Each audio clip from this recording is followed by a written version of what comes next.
to your own YouTube channel, H for Hindi 1 to 1।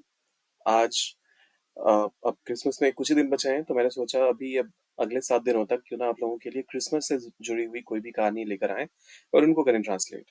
तो मैं आपके लिए लेकर आया हूँ अ क्रिसमस कैरल, जो कि लिखा गया है चार्ल्स डिकेंस के द्वारा। ऑब्वियसली ये पूरे के पूरी स्टोरी का ट्रांसलेशन नहीं है, उसकी एक समरी है जिसको मैंने ट्रांसलेट करने की यहाँ पर कोशिश की है। तो आइए करते हैं शुरुआत। ये कहानी एक बूढ़े आदमी एबनेज़र स्क्रूज की है जो क्रिसमस के दिन भी काम करने के लिए बैठा था। सो यह कहानी है, इसके लिए आप कहेंगे दिस इज द स्टोरी। देखिए यहाँ पर द स्टोरी कहना इसलिए जरूरी है क्योंकि आपको पता है कि जो कैरेक्टर है, खास तौर पे ये मिस्टर स्क्रूज, उसके बारे में ये कहानी पूरी रिवॉल्व करने वाली है। तो इस वजह से यहाँ पर the story. So this is the story of an old man, एक बूढ़े आदमी की। So this is the story of an old man. और उस ओल्ड मैन का नाम क्या था? Ebenezer Scrooge, sorry Scrooge. So okay, इसकी स्पेलिंग थोड़ी सी वियर्ड है। ओके, कुछ ऐसा है। और स्क्रूज, SCROO और फिर G। Okay, so this is the story of an old man Ebenezer Scrooge. और फिर से यहाँ पर कॉमा लगाएंगे क्योंकि कैरेक्टर को इंट्रोड्यूस करने के बाद यहाँ पर वो कोई एक्शन परफॉर्म कर रहा है, तो इसके लिए हमें एक रिलेटिव क्लॉज लेकर आना पड़ेगा। तो रिलेटिव प्रोनाउन हु का इस्तेमाल करते हैं, हु। और काम करने के लिए बैठा था, who was sitting at work, Christmas के दिन भी, इवन ऑन। देखिए अब यहाँ पर दो तरीके से आप इसको कर सकते हैं translate, even on Christmas day, या फिर आप कह सकते हैं even on the day of Christmas. दोनों ही सही है। सो एक बार फिर से, this is the story of an old man Ebenezer Scrooge who was sitting at work even on Christmas day. वो बहुत ही कठोर, स्वार्थी और दूसरों की मदद करने में नाकाम था। तो वह था, ही वॉज, बहुत ही, वेरी, कठोर के लिए आप हार्श कह सकते हैं। फिर आता है स्वार्थी, जिसके लिए आप सेल्फिश का इस्तेमाल कर सकते हैं। और दूसरों की मदद करने में नाकाम था। तो देखिए जैसे लिस्ट में आपके दो से ज्यादा आइटम्स आ गए, तो फिर एंड के पहले भी आप कॉमा लगा सकते हैं। नहीं लगाएंगे तो गलत नहीं होगा, लेकिन लगा देंगे तो भी गलत नहीं होगा। सो हार्श, सेल्फिश एंड दूसरों की मदद करने में नाकाम। So failed to help others. He was very harsh, selfish and failed to help others. Scrooge ने क्रिसमस की खुशियों को नकारा और हमेशा पैसा कमाने में व्यस्त रहता था। सो स्क्रूज ने क्या किया? स्क्रूज, और देखिए खुशियों को नकारने के लिए आप यहाँ पर डिनाई कह सकते हैं। सो डिनाइड, एक तरह से देखिए अवॉइड करने की तो बात है, तो अगर आप चाहें तो अवॉइडेड भी कह सकते हैं या फिर इग्नोर्ड भी कह सकते हैं। वो तीनों भी मीनिंग या फिर सेंस एक ही देंगे। तो स्क्रूज, चलिए यहाँ पर हम इग्नोर्ड का इस्तेमाल कर सकते हैं। चलिए, स्क्रूज इग्नोर्ड किस चीज को? द जॉयज, खुशियों को। The joys of Christmas. Scrooge ignored the joys of Christmas और हमेशा पैसा कमाने में व्यस्त रहता था। And was always busy. और पैसा कमाने के लिए आप अर्निंग मनी कह सकते हैं या फिर मेकिंग मनी भी कह सकते हैं, दोनों ही सही है। तो screws ignored the joys of Christmas and was always busy earning money या फिर making money। एक रात स्क्रूज को एक भूत दिखाई देता है। सो एक रात के लिए आप कहेंगे वन नाइट कॉमा, स्क्रूज को एक भूत दिखाई देता है। सो इसके लिए आप कहेंगे ओके,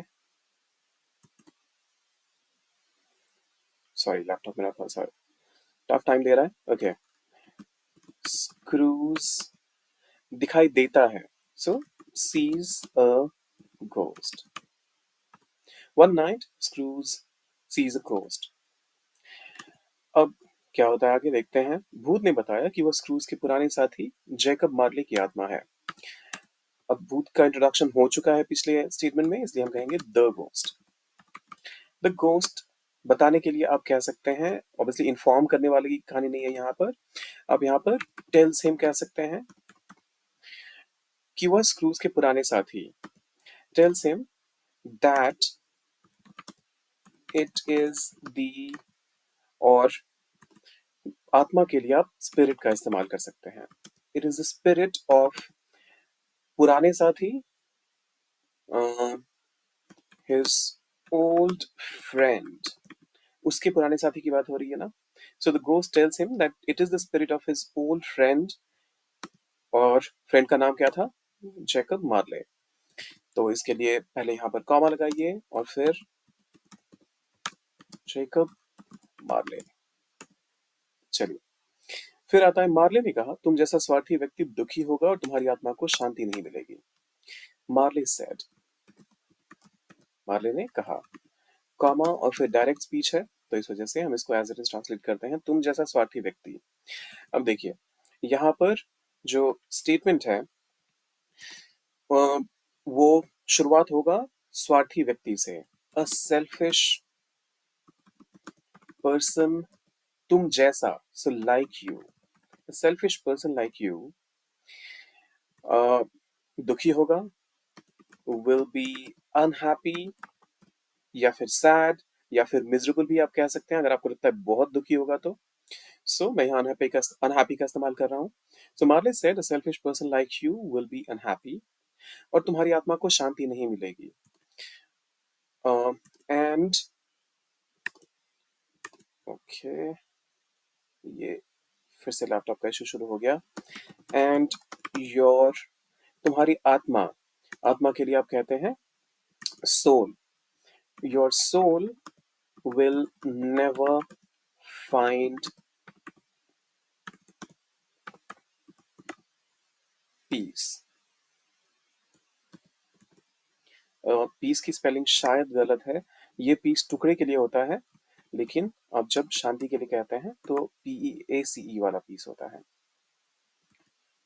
हाँ, बिल्कुल सही है। So Marley said, a selfish person like you will never be, sorry, will be unhappy and your soul will never find peace। भूत ने उसे अन्य तीन भूतों से मिलने के लिए कहा। Ghost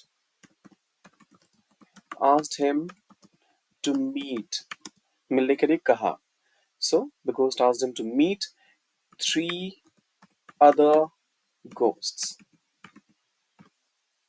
भूत ने उसे अन्य तीन भूतों से मिलने के लिए कहा। The ghost asked him to meet three other, अच्छा, थ्री के बाद स्पेस अदर ghosts। पहला भूत अतीत का भूत, स्क्रूज को उसके बचपन और जवानी के दिनों में ले जाता है। द फर्स्ट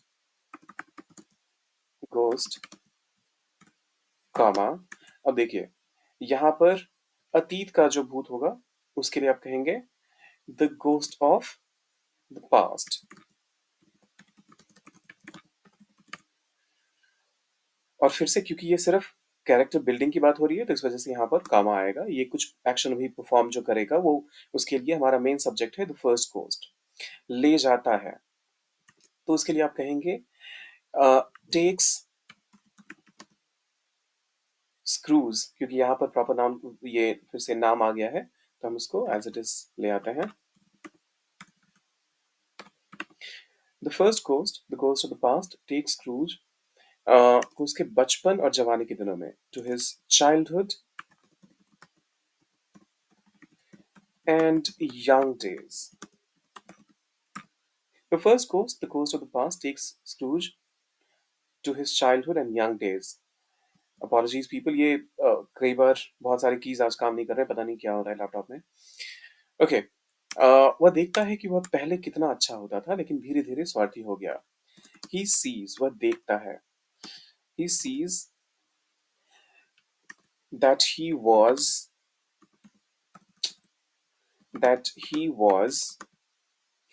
वह पहले कितना अच्छा था। तो इसके लिए आप कहेंगे he was once kind, और गुड का भी इस्तेमाल कर सकते हैं अगर आप काइंड का इस्तेमाल नहीं करना चाहते। देखिए, यहाँ पर बेशक काइंड आपको एग्जैक्ट जो लिटरल मीनिंग होगा वो नहीं करेगा कन्वे सेंटेंस में, लेकिन फिर भी मतलब तो वही निकल कर आ रहा है। जब आप कभी भी अनकाइंड इंसान के बारे में कहते हैं कि आप पहले अच्छे थे, तो वही तो कहने का मतलब है कि आप पास्ट में काइंड थे। तो he sees that he was once good, लेकिन बट धीरे धीरे स्वार्थी हो गया। तो यहाँ पर आप स्लोली का इस्तेमाल भी कर सकते हैं, लेकिन ग्रेजुअली एक ज्यादा एक ज्यादा अप्रोप्रिएट वर्ड होगा। ग्रेजुअली के लिए आप जब कोई भी एक्शन एकदम से ना हो और धीरे धीरे कोई भी चीज में बदलाव आए, तो उस चीज के लिए आप ग्रेजुअली का इस्तेमाल करते हैं। बट ग्रेजुअली हो गया, बिकेम, एक सेकंड, कैपिटलाइज क्यों हो रहा है, ग्रेजुअली बिकेम, स्वार्थी के लिए आप कहेंगे selfish. He sees that he was once good but gradually became selfish. दूसरा भूत, the second ghost, the second ghost जो कि वर्तमान का भूत है, the ghost of the present, उसे क्रिसमस के दिन की घटनाओं से रूबरू कराता है। shows him the events of, इसको करते हैं hide, okay, so the second ghost, the ghost of the present, shows him the events of Christmas.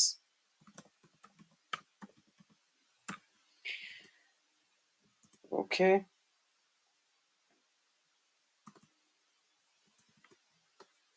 so the second ghost, the ghost of the present, shows him the events of Christmas. फिर आता है, वह देखता है कि उसका कर्मचारी Bob क्रेटिच, क्रेचिट, I am sorry, वह देखता है, he sees, कि उसका कर्मचारी, that his, कर्मचारी के लिए आप दो तरीके से कर सकते हैं इसको ट्रांसलेट। आप चाहें तो एम्प्लॉय कह सकते हैं, या फिर आप स्टाफ का भी इस्तेमाल कर सकते हैं। दैट इज एम्प्लॉय, और फिर से कॉमा, और बॉब क्रेचिट, क्रेचिट के लिए मैं सी से लिखता हूं उसे,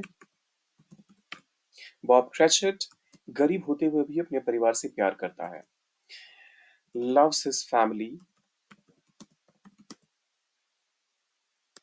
और गरीब होते हुए भी, even though he is poor. एक बार देख लेते हैं सही बना या नहीं। He sees that his employee Bob Cratchit loves his family even though he is poor. तो ये हो गया दूसरी भूत की कहानी। दूसरे भूत ने उसे उसके एक कर्मचारी के बारे में दिखाया। Then comes the third ghost, तीसरा भूत, भविष्य का भूत। The third ghost,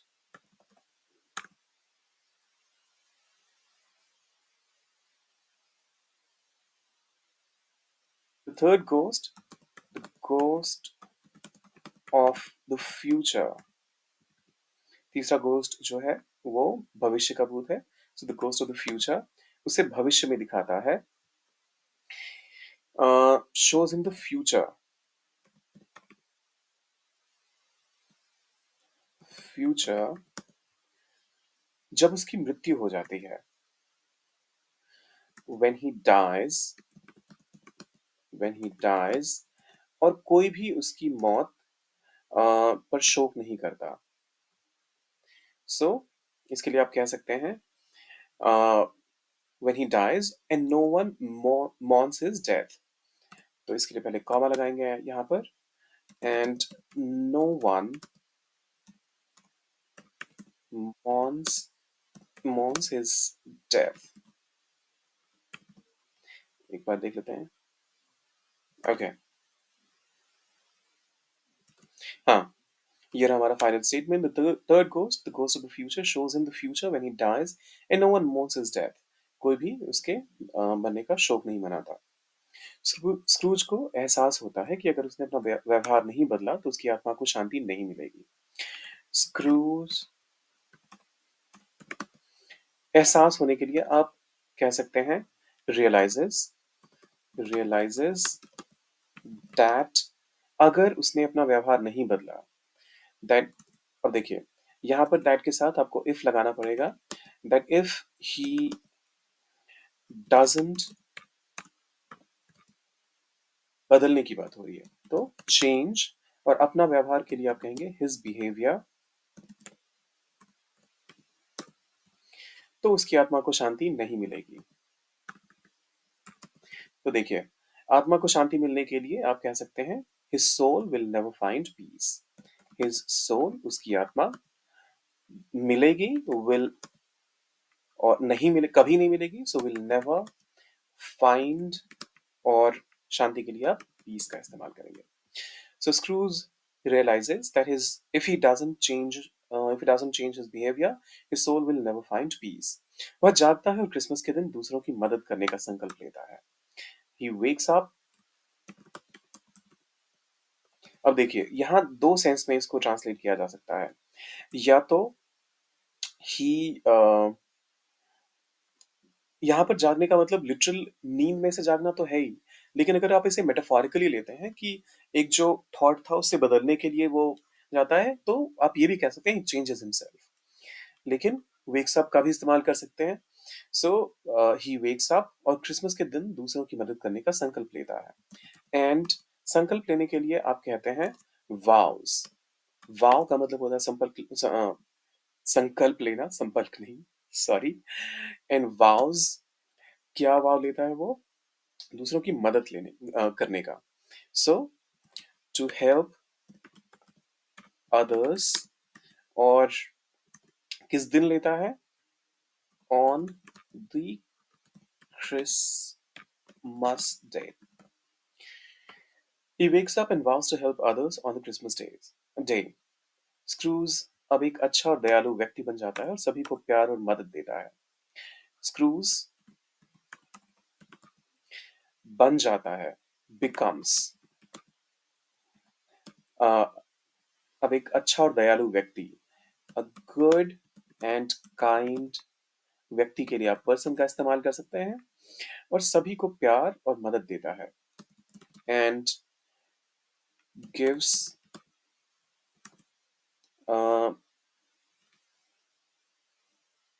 love and helps, सभी को के लिए आप everyone का इस्तेमाल करिए। So Scrooge becomes a good and kind person and gives love and helps everyone.